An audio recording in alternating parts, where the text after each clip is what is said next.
de hoje é o teste da fé. Será que você pode repetir comigo? O teste, agora só para quem chegou. O teste da fé. O teste da fé. O teste da fé. Nós vamos falar hoje sobre a história de Abraão, Isaac, que é uma história de fé, uma caminhada de fé. No recebimento da promessa impossível, a gente vai encontrar a fé.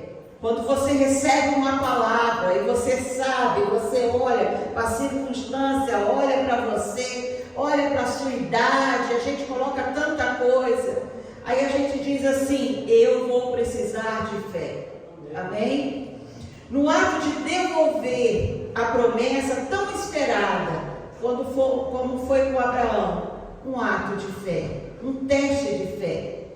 Eu quero ler com vocês hoje Gênesis 18, 9 a 13.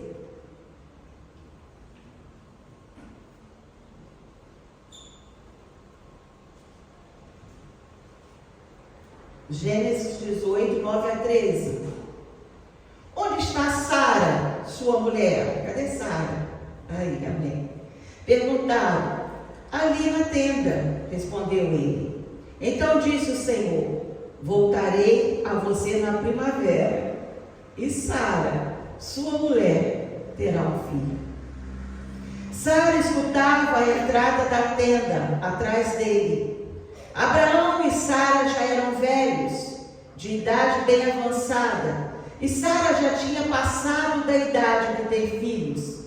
Por isso riu consigo mesma, quando pensou, depois de já estar velha, o meu Senhor, quer dizer, o meu marido já idoso, ainda terei esse prazer?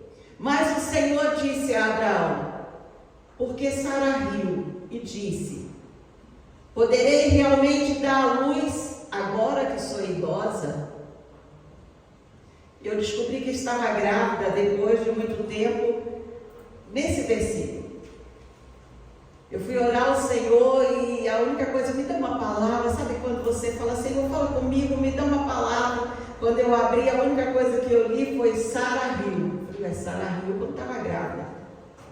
E foi exatamente nesse momento eu estava grávida. O Senhor estava falando ali. Assim como foi dado, como foi profetizado, a criança nasceu, Isaac, o filho da promessa. A promessa nasce, Sara realmente ri, eu depois de velha, depois de tanto tempo de espera, o impossível acontece, e Sara vem a gerar, e Isaac nasce. Aí a gente vai ler agora em Gênesis 22, 1 a 14, Gênesis 22, 1 a 14, então nasce a criança, e depois o que acontece? Passado algum tempo, Deus pôs Abraão à prova. Deus pôs Abraão à prova. Dizendo, Abraão, ele respondeu, eis-me aqui. Então disse Deus, toma seu filho, seu único filho, Isaque, a quem você ama, e vá para a região de Moriá. Sacrifique-o ali como holocausto, no monte que lhe indicarei. Na manhã seguinte, Abraão levantou-se e preparou o seu jumento. Levou consigo 2 dos seus servos e Isaque, seu filho. Depois de cortar a lenha para o holocausto, partiu em direção ao lugar que Deus lhe havia indicado. No terceiro dia de viagem, Abraão olhou e viu o lugar ao longe. Disse ele a seus servos, fique aqui com o jumento, enquanto eu e o rapaz vamos até lá. Depois de quê? Depois de adorar, voltaremos. Abraão pegou a lenha para o holocausto e o colocou no ombro do seu filho Isaque. E ele mesmo levou as brasas para o fogo e a faca. E caminhando os dois juntos, Isaque disse a seu pai Abraão, meu pai? Sim, meu filho, respondeu Abraão. Isaque então perguntou, as brasas e a lenha estão aqui, mas onde está o cordeiro para o holocausto? Respondeu Abraão, Deus mesmo há de prover o cordeiro para o holocausto, meu filho. E os dois continuaram a caminhar juntos. Quando chegaram ao lugar que Deus lhe havia indicado, Abraão construiu um altar e sobre ele arrumou a lenha. Amarrou seu filho Isaque e colocou sobre o altar em cima da lenha. Então estendeu a mão e pegou a faca para sacrificar seu filho. Mas o anjo do Senhor o chamou do céu: Abraão, Abraão. Eis-me aqui, respondeu ele. Não toque no rapaz, disse o anjo, não lhe faça nada. Agora sei que você teme a Deus, porque não me negou seu filho, o seu único filho. Abraão ergueu os olhos e viu um carneiro preso pelos chifres no arbusto. Foi lá, pegou e sacrificou como holocausto no lugar de seu filho. Abraão deu àquele lugar o nome: o Senhor proverá. Por isso até hoje se diz: no monte do Senhor se proverá. O Senhor proverá sobre a tua vida. Amém. Amém? Uma das maiores lições de fé, queridos, pode ser encontrada nessa história de Abraão e seu filho Isaque. Quando Deus disse a Abraão para sacrificar seu filho Isaque, essa história é de grande fé. Envolve muitas contradições, é uma história de fé, mas tem tantas contradições que eu quero hoje ler isso com você. Quero entregar essas contradições à igreja, porque quando você sai daqui, muita coisa que você ouve nesse lugar, e você se enche e toma posse daquilo, quando você está lá fora, as contradições vêm batendo em você. E na época não era diferente. Me entrega seu filho, seu único filho, Isaque. Isaque não era o único filho. Por que Deus diz o seu único filho? Tinha Ismael. Mas a palavra diz, quando Deus se refere a Abraão: me entrega o teu filho, o seu único filho. Mas não era o único filho. Como assim? Que contradição é essa? Ele tinha um irmão chamado Ismael. Ismael era a permissão de Deus. Isaque era filho da promessa de Deus. Não, mas eu tenho mais. É permissão. Isaque era filho da promessa. Isaque era filho da promessa de Deus. Deus diz: sacrifica seu filho. Abraão responde: eu vou ali adorar e voltar. Foi adorar que Deus disse? O que Deus disse? Sacrifica o teu filho. E no coração de Abraão: eu vou ali adorar e voltar. Deus dá filho tão esperado e pede de volta. Não é estranho? Quando o Senhor te dá algo assim que você está esperando há tanto tempo e de repente Ele fala: me devolve isso. O Senhor dá e pede de volta. Que contratempo. O mesmo Deus que disse para preparar o altar é o mesmo que diz a Abraão: não mata o menino. Então para que o Senhor mandou me preparar o altar se não é para matar? Se não é para sacrificar? É o mesmo Deus. Prepara o altar, mas não vai matar. O Deus que teve toda a juventude para gerar o filho da promessa de Abraão e Sara, deixou para que eles viessem gerar na velhice. Por que não quando eu sou jovem? Mas na velhice. Quando você está pronto e preparado para obedecer aquilo que Ele tem para a tua vida. E Jeremias 29, 11, que quando vem para a tua vida e para a tua mente, esses combates: mas será que foi Deus mesmo que me chamou?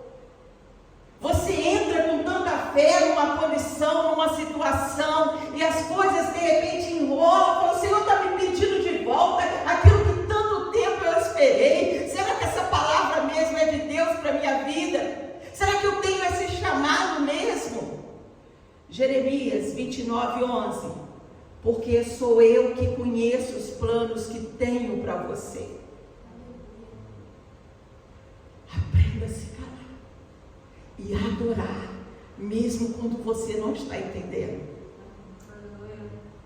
Aprenda a adorar, mesmo quando você não está entendendo.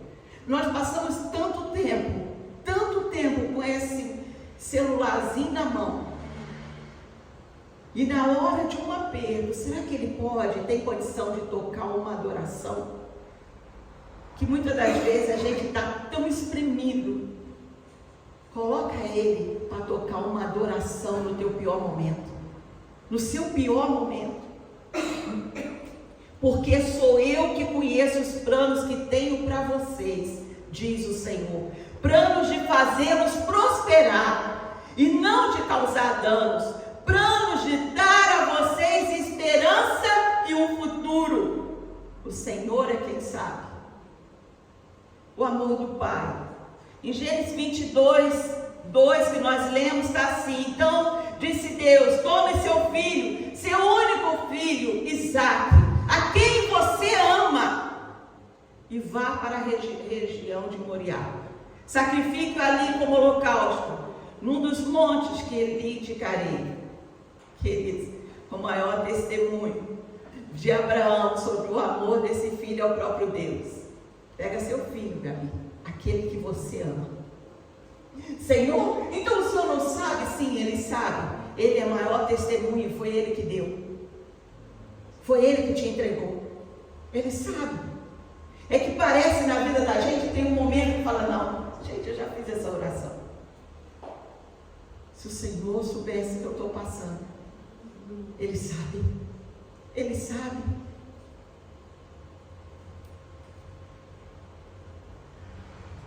Deus é o maior testemunho de amor de Abraão pelo seu filho Isaque. É Ele quem diz, é Ele que deixa claro o quanto Abraão amava Isaque. Ah, se o Senhor soubesse. Ah, se o Senhor tivesse comigo. Ah, se o Senhor, sim, Ele sabe. E mesmo assim, quer nos ensinar a confiar e a temer a Ele, não a situações. Muitas das vezes nós ficamos de joelho para a situação.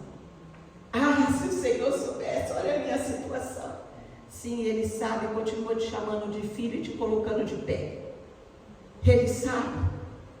Mas não foi o Senhor que me deu, por que tamanha luta, por que tamanha... Ele sabe. Ele sabe. E é nessa luta que Ele vai trabalhando sobre a vida da gente. E você vai conhecendo o Deus que você serve. O que Deus estava pedindo era certamente um teste para a sua fé. Querida igreja do avivamento, às vezes a única coisa que o Senhor está te pedindo hoje é: larga essa mentira. Larga esse demônio da prostituição da tua vida. Larga. Abre mão disso, dessa boca mentirosa, que sempre declara: é maior do que eu, esse vício é maior do que eu, essa situação é maior do que eu. Larga isso. Larga isso. O que Ele pediu a Abraão é um filho que Ele amava. E o que Ele pede a você é: o que o Senhor está te pedindo hoje? Que você está arraigado a isso. É maior do que eu, pastor. É um vício maior do que eu. Sabe o que é, pastor? É quando eu vou ali fumar, eu vou ali cheirar, eu vou ali, sei lá o quê. É a hora que eu relaxo em nome de Jesus. É a hora que você afunda. É a hora que você afunda. É a hora que eu passeio ali no site da pornografia. É a hora que você afunda. Expulsa esse demônio da prostituição da sua vida. Expulsa esse demônio que toma a tua hora de fraqueza. É porque Deus não está vendo, Natan. Porque se Deus estiver, Ele está vendo. Ele é contigo. Você não é suicida, você é filho. Amém. Pecado é suicídio. Você é filho. Você não vai morrer fora do tempo. Eu estava dividindo com o pastor até essa história que eu estava ouvindo de um pastor, testemunho de um pastor, dois, né? O primeiro, ele estava dizendo que ele morreu por 3 vezes e foi ressuscitado. caiu e os médicos ficaram ali trabalhando em cima dele e ele voltou. Na quarta vez ele falou que ele viu Jesus atrás dele e ele assim, ai meu Deus, acho que agora eu não vou voltar, estou bem, sou pastor, amém? Morri, fui para o céu. Não, o Senhor falou para ele, por que você é suicida? Eu suicida, Senhor. Você não se cuida, não trata do teu corpo, você é suicida, não é para você ir agora. Aí ontem eu estava lendo com o pastor também uma outra história de um outro pastor, porque a gente aprende com os outros. Eu não preciso cair, eu só preciso aprender, ouvir, dar atenção àquilo. E eu estava lendo uma história de um pastor americano, que a igreja bombando, ia para aquela igreja, chegavam ônibus de turismo, para ver tudo o que acontecia lá dentro. A cidade levava os turistas para conhecer a igreja, tudo de melhor, o mais lindo, e um vazio dentro daquele pastor, dentro dali como é que fala? Da equipe dele, uma divisão, gente indo embora, ferida, porque uma discussão por coisas bobas, por coisas pequenas. Mas quem chegava disse, que coisa linda essa igreja, repleta essa igreja. Queridos, a gente não pode aceitar isso. Não pode aceitar isso para a tua vida.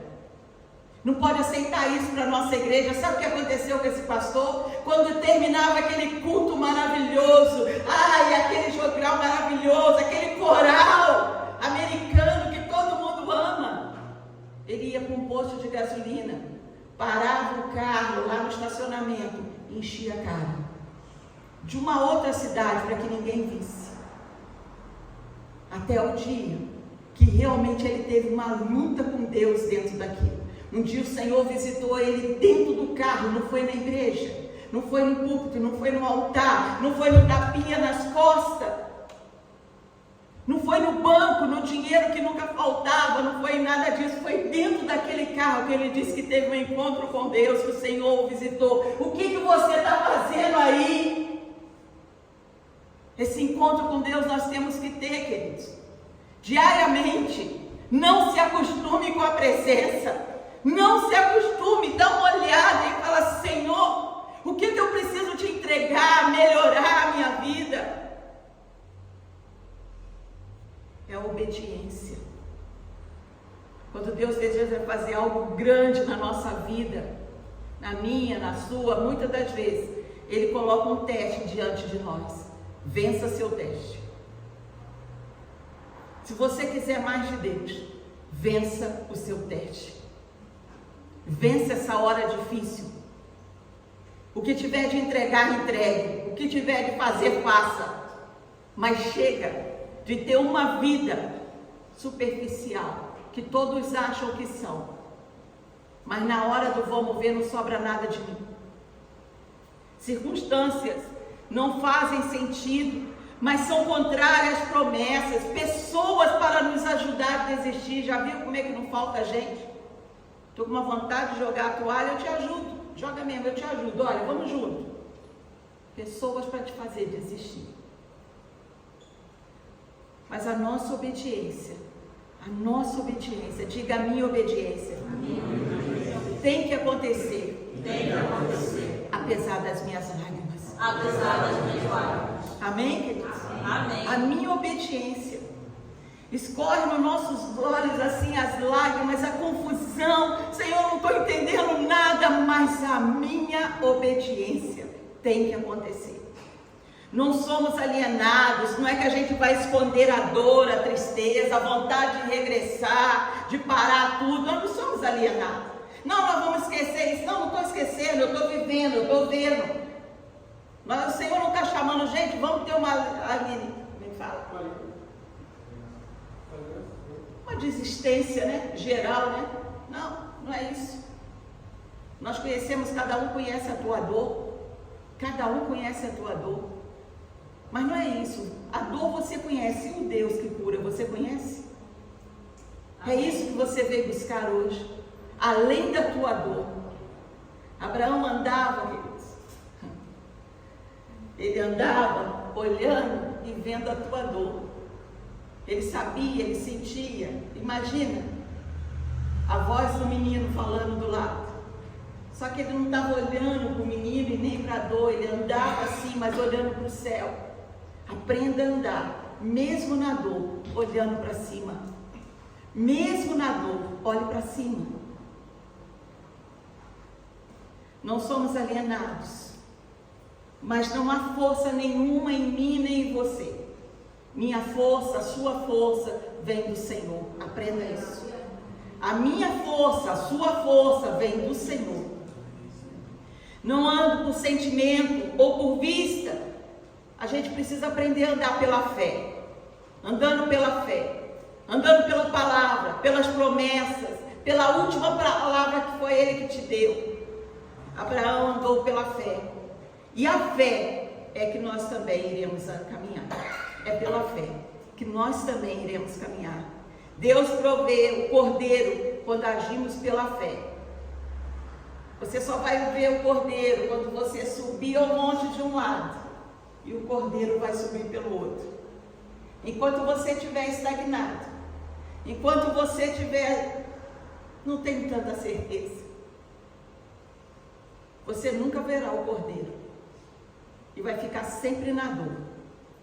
Ele acordou cedo, iniciou a sua longa jornada em direção à montanha para sacrificar seu filho. Ele manteve os olhos voltados para o céu, e é isso que eu quero que pelo menos essa palavra fique no teu coração. Os meus olhos têm que estar voltados para o céu, embora caminhasse com toda a tua dor aqui na terra. Está aqui, você está vivendo, é terra, mas os meus olhos caminham para o céu. Ele não foi recebendo a missão pelo caminho. Podia dar pelo menos uma gotinha, né? Dar uma voltinha, não, porque eu quero conversar contigo ali. É, Senhor, o papai quer falar comigo, estou indo ali, né? Não, ele já saiu de casa com a missão dada. Sobe o monte e sacrifica teu filho.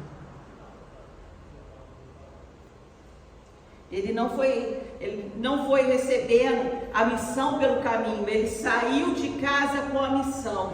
Me entrega o seu filho, sim, aquele que você ama, aquele que você é apegado, aquele que você disse assim, é só para mim relaxar.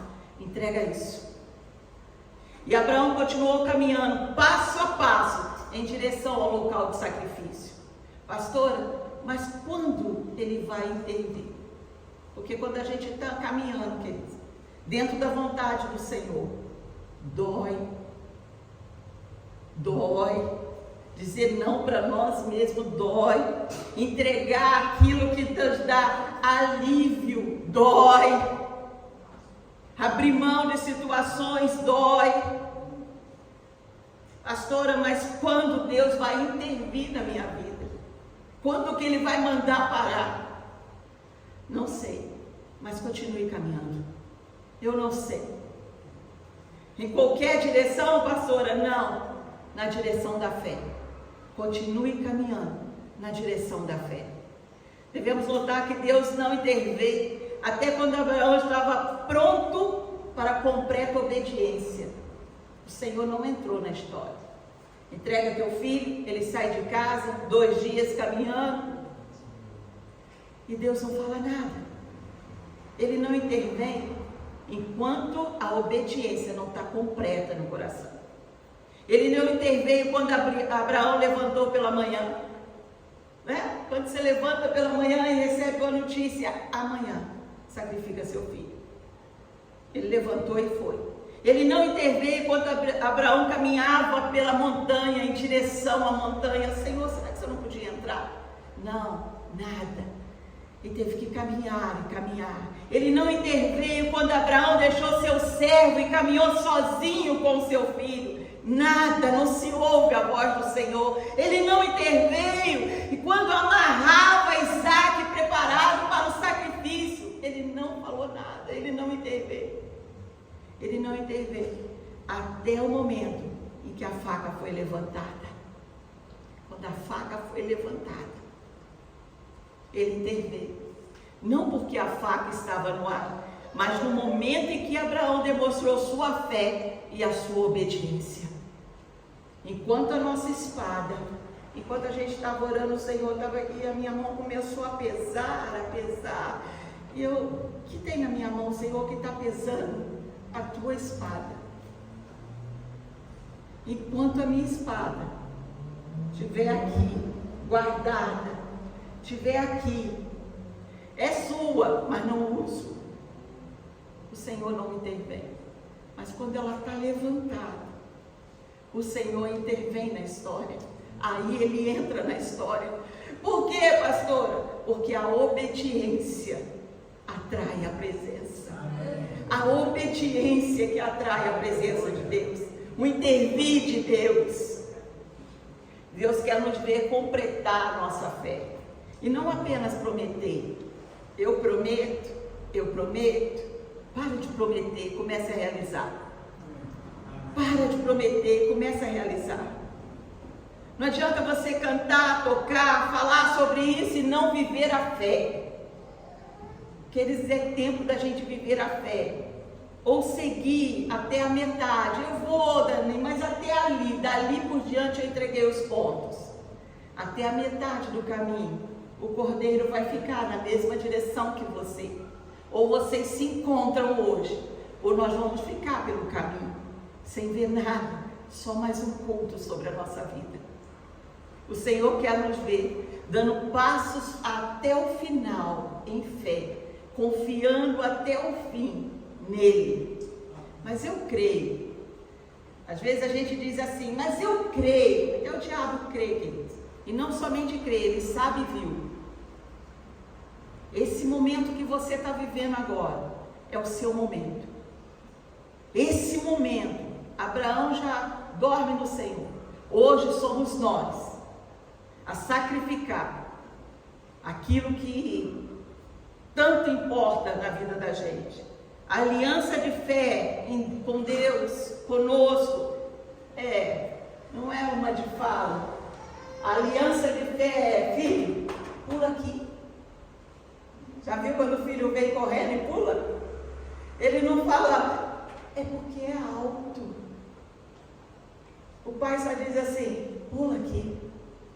E o filho vem e pula. E não adianta o outro chegar e falar assim, não confia no seu pai não, hein? Vai que ele não vai te segurar.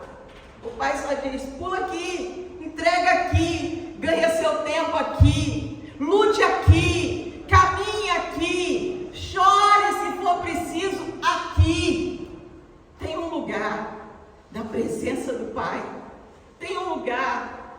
Filho sem pai não tem que pedir autorização. Filho sem pai não tem que pedir autorização para nada, para ninguém. Ele decide por si só. Filho com pai não sai para lado nenhum sem antes falar com ele. É ou não é? É assim lá? Pode sair sem falar, viajar e tchau pai? É assim, Ale? Não. Filho com pai não tem. Estou indo. Não existe. Eu vou. E debaixo da bênção. Sai debaixo da bênção. Papai fica sabendo. Papai leva. Papai coloca segurança armado para cuidar de um filho. Papai fica sabendo. Aquele ali tem asa. Ele voa. Ele vai. Mas se ele sabe, se der um grito, pouquíssimas horas, papai e mamãe tá junto. Tá junto, tá colado. Sem contar com a pastora também, né? Mas enquanto Abraão subia de um lado da montanha, Deus preparava a libertação do outro lado. Um cordeiro. Agora pensa comigo. Um cordeiro preso no matagal. Pensa agora. Enquanto o cordeiro fica preso em um matagal, ele faria muito barulho, não? Prende o bichinho. Deixa ele preso ali. Faz ou não faz barulho? Tentando escapar, pelo amor de Deus. Mas esse cordeiro, mais silencioso, capturado na história dos cordeiros, foi o mais silencioso, porque ele ficou ali calado. Ele ficou ali, esperando. Até o cordeiro sabia o propósito dele. Até o cordeiro. E você que é filho, eu que sou filha, Por que a gente se debate tanto? Por que a gente se debate tanto? Fica calado, papai sabe o que faz. Fica calado, papai sabe o que faz. Isso tudo porque Deus ainda não estava pronto para revelar a sua solução. Não até o momento da obediência completa. Entenda bem, Deus vai intervir na sua vida quando você aprender a obediência completa. Quando Deus veio, Ele demonstrou que estava pronto para abençoar Abraão em um nível totalmente novo.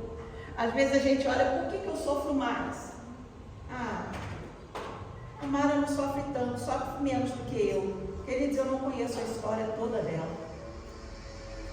Eu não conheço. Mas a gente sempre tem a impressão que fulano sofre mais do que eu. Por que eu sofro tanto? Pode até ser. Um tem uma história fácil, o outro tem uma história mais difícil. Pode até ser. Isso é real. Mas independente dele, Deus tem um plano para cada um de nós. E aquilo que você passa vai te levar a algum lugar. Porque é um propósito de Deus para a tua vida. Não é para te matar. Às vezes você vê as pessoas assim tão... Meu Deus, mas que mulher forte! Não é que ela nasceu assim. São as lutas da vida que vai deixando a gente cada vez mais forte. Principalmente quando você vai conhecendo a Deus em toda e qualquer situação. Buscando nele. Quando o papai fala assim, pula! Primeira vez fala, pai, tem que pular. Pula, vai! Eu estou te segurando, vem! Primeira vez você tem medo. A segunda vez você sorri, é mesmo, pai? Na terceira vez, pai, sou eu que vou. Você vai aprendendo a caminhar com ele. Você vai aprendendo.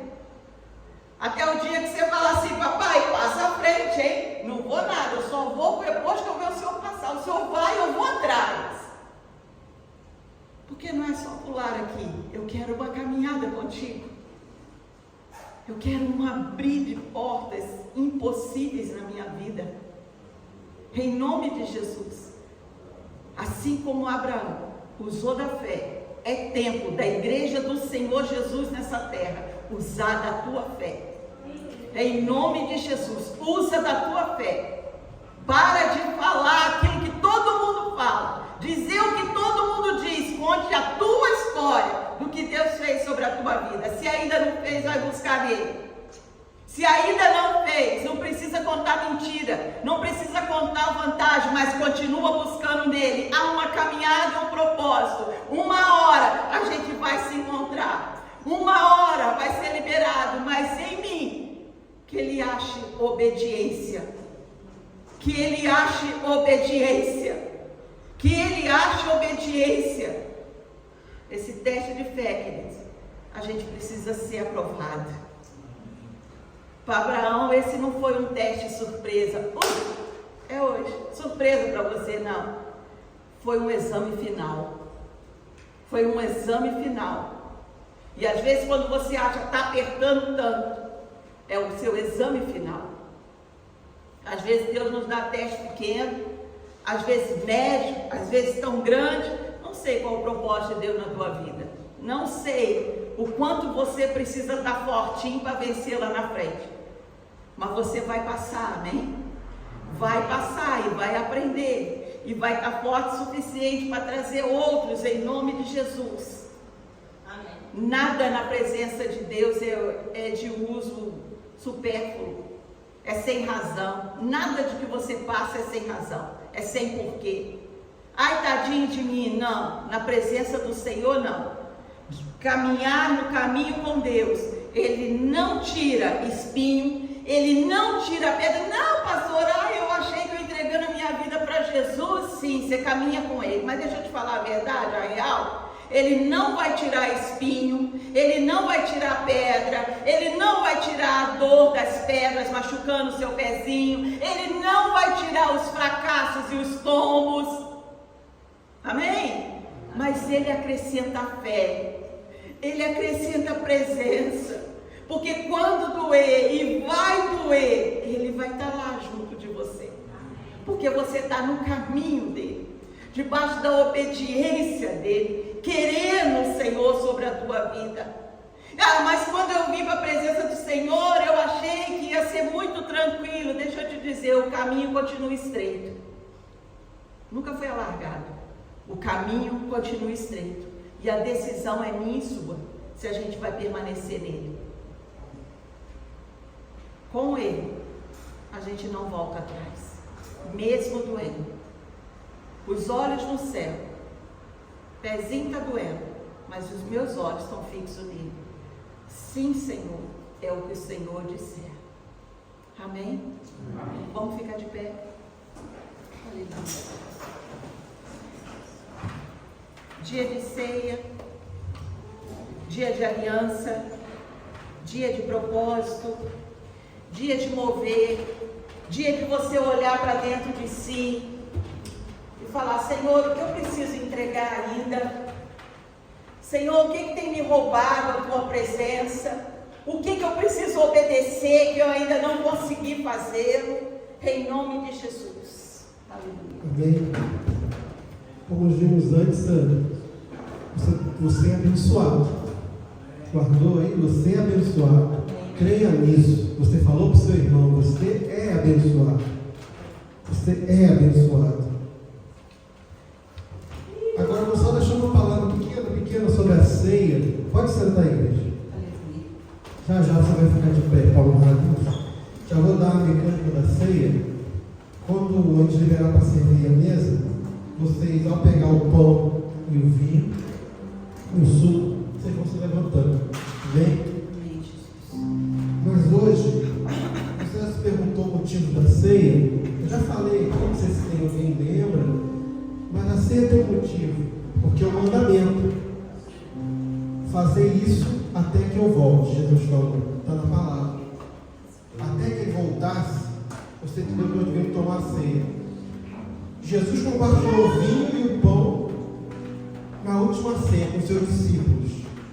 Era a véspera da crucificação, mas tinha um propósito. Tinha um propósito. E nós temos que lembrar cada dia de sermos gratos pelo sacrifício que ele fez na cruz. Não passar por mais uma mesa, mais um dia de ceia, mais uma ceia qualquer. É dia de você renovar a sua aliança. É dia de você levar diante do Pai.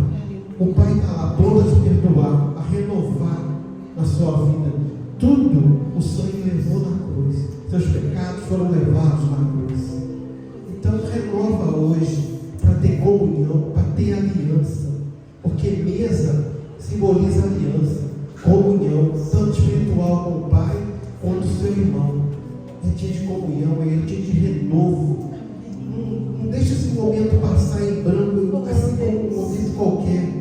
Ao tomar a ceia, lembra-se disso, lembra de tudo que ele falou, todas as palavras, toda a promessa que tem a palavra para a sua vida. Isso vai ser mudado hoje. Se você estava angustiado, você entrou aqui angustiado, eu profetizo que você vai sair daqui liberto, com a sua mente liberta, tanto espiritual como fisicamente. É dia de cura, porque é dia de ceia. Você vai vir à mesa, a mesa do Senhor. Amém? Que ao tomar o pão e comer, ao comer o pão e tomar o vinho, você possa estar recebendo o reino